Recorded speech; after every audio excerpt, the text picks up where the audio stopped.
Trust is everything, right? Especially when it comes to a country's justice system. We've got to believe that the law will be fair, that it'll be predictable. It's how we feel secure. But here's the thing. In our crazy, fast-changing world, that trust is seriously being put to the test. So the big question is, what are countries actually doing to protect it? Let's dive in and find out. So, what does make a justice system trustworthy? It sounds simple, but man, the answer is anything but.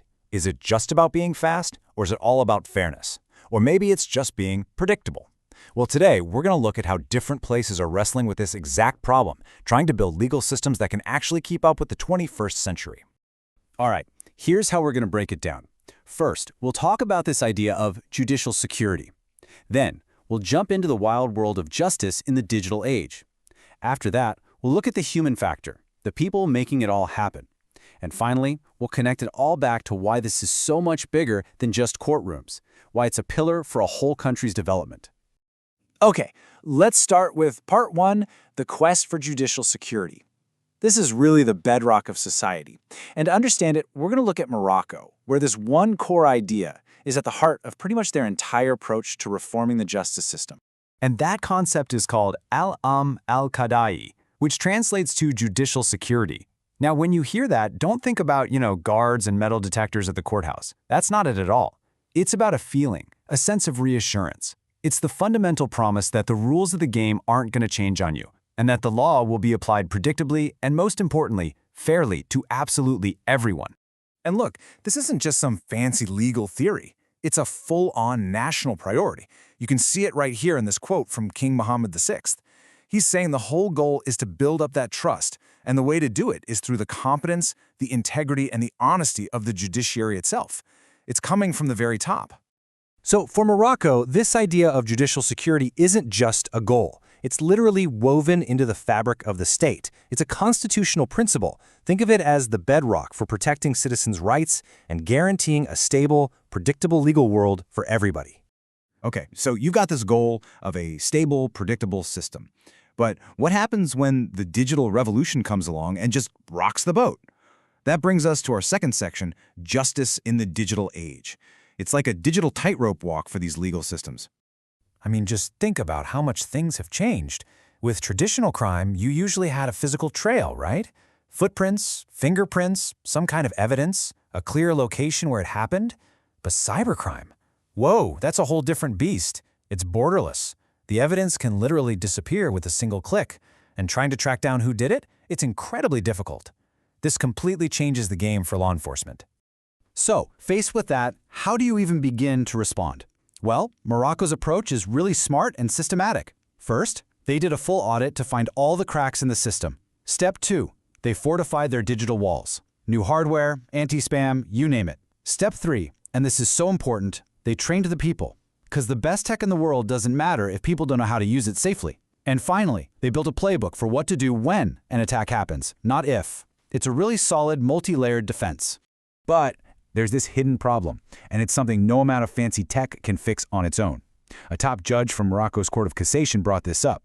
He said that big institutions, think banks, sometimes get hacked, and they just keep quiet about it. Why? Well, they're terrified of the bad press, of damaging their reputation. But that silence, it creates a huge blind spot for law enforcement. It makes it almost impossible to track threats and protect everyone else. So while Morocco is building up its digital defenses, Saudi Arabia is kind of going on the offense with technology. They're looking ahead as part of their huge Vision 2030 plan, and they're aiming to use artificial intelligence to boost something they call judicial quality. We're talking about using AI to maybe analyze cases, spot inconsistencies, and just make the whole legal process faster and better. And all this talk about technology brings us to a really crucial point. Tech is great, it's a tool, but at the end of the day, the justice system is run by human beings. And right now, those humans are under an incredible amount of pressure. Just look at this number for a second. 8,599. That's the average number of judicial procedures a single prosecutor in Morocco had to handle in 2023. That is a staggering workload. We're talking everything from criminal cases to civil disputes to family law, all on one person's desk. Okay, now keep that massive number, almost 8,600, in your head. And now look at this. The number of people, the prosecutors who have to manage that caseload, it's actually gone down. In 2023, there were only 1,087 of them. That's fewer than there were just a couple years earlier. I mean, you don't have to be a math whiz to figure that one out. It's more work for fewer people. But here's where the story gets really interesting.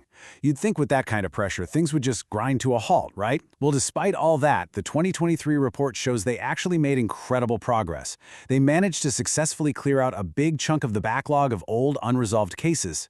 That's a huge testament to how hard they're working to get more efficient, even when they're stretched thin. So workload is one huge human challenge. But there's another one: consistency. There's this phenomenon of changing judicial precedent. And when rulings on really similar cases keep changing, it creates, as one analysis put it, an atmosphere of turmoil and instability. This hits right at the heart of that whole idea of judicial security we talked about. So why is that such a big deal? Well, think about it. If the legal ground under your feet is constantly shifting, how can you ever predict the outcome of anything? It creates this massive cloud of uncertainty for regular citizens and for businesses. And that unpredictability is the absolute enemy of trust. It completely undermines that feeling of reassurance that judicial security is all about.